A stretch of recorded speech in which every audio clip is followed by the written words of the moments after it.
Hi hello welcome to మీ TV news. నేను మీ Mounika. Motivate, educate, entertain. Serilingampally నియోజకవర్గ బూత్ కమిటీ సమావేశం రాఘవేంద్ర కాలనీ కాంగ్రెస్ పార్టీ కార్యాలయంలో షేర్లింగంపల్లి నియోజకవర్గ ఇన్ఛార్జ్ జగదీశ్వర్ గౌడ్ అధ్యక్షతన జరిగింది. ముఖ్య అతిథులుగా టీపీసీసీ ప్రధాన కార్యదర్శి జరిపెట్టి జైపాల్, రాష్ట్ర సీనియర్ నాయకులు రఘునాథ్ యాదవ్ సంయుక్తంగా మాట్లాడుతూ జరగబోయే ఎంపీ గెలిపించుకునే అవసరం ఎంతైనా ఉందని సూచించారు. అనంతరం బూత్ కమిటీల సమావేశం నిర్వహించి సీనియర్ కార్యకర్తలకు తగిన సూచనలు ఇచ్చారు.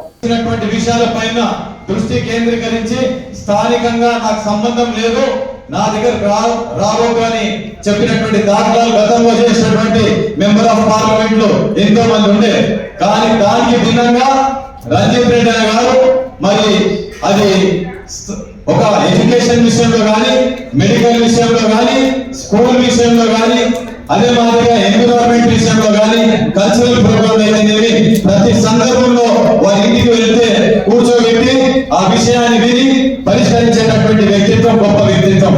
అలాంటి వ్యక్తికి తిరిగి మన కాంగ్రెస్ పార్టీ అధిష్టానం మెంబర్ ఆఫ్ పార్లమెంట్ గా మరొక అవకాశం కల్పించినప్పుడు ఒక ఓటర్ గా ప్రతి ఒక్కరూ కూడా చాలా బాధ్యతయుతంగా వివరించవలసినటువంటి అవసరం ఎంతైనా ఉందని చెప్పి ఈ సందర్భం చేస్తా ఉన్నాం. సరే, 2 పర్యాయాలు బీజేపీ సెంట్రల్ లో మరి పాలన చేస్తా ఉంది. చేస్తున్నప్పుడు చాలా మంది కూడా సరే ఆ టైంలో ఓటింగ్ చేసి వారిని గద్దెనెక్కించినప్పుడు ప్రజలకు ఎంతో మేలైతుంది. వారు చెప్పినటువంటి మోసాలు మనం కేంద్రంలో గమనించిన, రాష్ట్రంలో గమనించిన, కేంద్రంలో ఉన్నటువంటి మోడీ గవర్నమెంట్ వాళ్ళు మా నాగేష్ యాదవ్ గారు చెప్పారు 15 లక్షల రూపాయలు ప్రతి మనిషికి ఇస్తామని చెప్పి అవి వేసిరా ఇయ్యలేదా? మనం చదువుకున్నటువంటి విగ్రహం కావున ఈ 625 బూత్లలో ప్రతి బూత్ లో ఒక రంజిత్ రెడ్డి తయారైతే ఖచ్చితంగా షేర్లింగంపల్లి నియోజకవర్గంలో 1,10,000 అన్నారు కదా, ఈసారి 2,10,000 ఓట్లు సాధించగలుగుతామని చెప్పేసి తెలియజేస్తున్నాం. దినం పార్టీ అభివృద్ధి చెందాలి, నాయకత్వం పెరగాలి, లీడర్షిప్స్ పెరగాలి. మనం ఇందాక రమేష్ తో కూడా మాట్లాడుతుంటే ఈ హైదరాబాద్ లో ఈ హైటెక్ సిటీ ప్రాంతం, షేర్లింగంపల్లి ప్రాంతంలో లీడర్షిప్ డెవలప్ అయితేనే పార్టీ పటిష్టంగా ఉంటుంది, బలంగా ఉంటుంది, నాయకత్వం బలంగా ఉంటుంది, విజయం సాధించడం చాలా సులువుగా ఉంటుంది. 7,20,000 ఓటర్లు ప్రతి ఓటర్ ఖర్చు చేయాలంటే మన జన్మ కూడా సరిపోదు.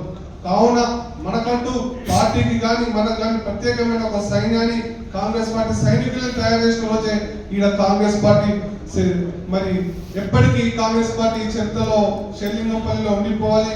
కాంగ్రెస్ పార్టీ షేర్లింగంపల్లికి ఒక కంచుకోటలా ఉండాలి. ఇదివరకు కూడా 2009లో ఈ నియోజకవర్గ పునర్విభాగంలో మొట్టమొదటిసారిగా కాంగ్రెస్ పార్టీ షేర్లింగంపల్లిలో కాంగ్రెస్ పార్టీ జనతా పార్టీ. కావున ఈసారి చివరి ఎలక్షన్స్ మనం ఇదే డిఫరెంట్ గా తీసుకొని మళ్ళీ మనం ఒక మంచి అవకాశంగా మనం భావించి దీన్ని ఖచ్చితంగా ఈ ఎలక్షన్ ద్వారా మంచి మెజారిటీ ప్రూవ్ చేసుకుంటే అది మనకు ఎక్కడ ఉపయోగపడుతుందంటే రేపు భవిష్యత్తులో ఇప్పుడు 10-11 డిసిజన్లు ఉన్నాయి. మరి భవిష్యత్తులో జిహెచ్ఎంసీ డీలిమిటేషన్ ఒక 20-25 అయ్యింది. కాబట్టి యువకులకి, పెద్ద మంత్రులకి, కొత్త వారికి, పాత అందరికి, బీసీలకి, ఎస్సీ మైనారిటీ, కుల మతాలకు అతీతంగా అందరికీ అవకాశం వచ్చే ఆస్కారం పుష్కలంగా షేర్లింగంపల్లిలో కనబడుతుంది. కాబట్టి భద్రాద్రి కొత్తగూడెం జిల్లాలో డాక్టర్ బిఆర్ అంబేద్కర్ 133వ జయంతి ఉత్సవాలలో భాగంగా Manuguru highway water plant Ashwapuram Gautaminagar కాలనీలో SC ST employees welfare association అధ్యక్షుడు పలుగు కొమరయ్య, ప్రధాన కార్యదర్శిగా పాండే కేశవరావు ఆధ్వర్యంలో నిర్వహించారు. వాలీబాల్ టోర్నమెంట్ పోటీలను general manager S Jaggarao, deputy general manager HK Sharma, ఈ కార్యక్రమంలో Vishwanath, RWS vice president Lakshman Kumar, Srinivasarao, TSP Ravikumar, Venkateswarlu, Keshav Reddy, Srinivasulu పాల్గొన్నారు. అచ్చంపేట నియోజకవర్గం చారగొండ మండలం సిరిసిరిగండ్ల గ్రామంలో ఇతర పార్టీ నుండి 50కి పైగా నాయకులు బీజేపీ పార్టీలో చేరడం జరిగింది. నాగర్ కర్నూల్ ఎంపీ రాములు మరియు నాగర్ కర్నూల్ పార్లమెంట్ బీజేపీ అభ్యర్థి పొతుగంటి భరత్ ప్రసాద్ మరియు భారత బీసీ కమిషనర్ మాజీ సభ్యులు తల్లోజు ఆచారి కండువా కప్పి పార్టీలోకి ఆహ్వానించడం జరిగింది. ఈ కార్యక్రమంలో గ్రామస్తులు, పార్టీ నాయకులు తదితరులు పాల్గొన్నారు.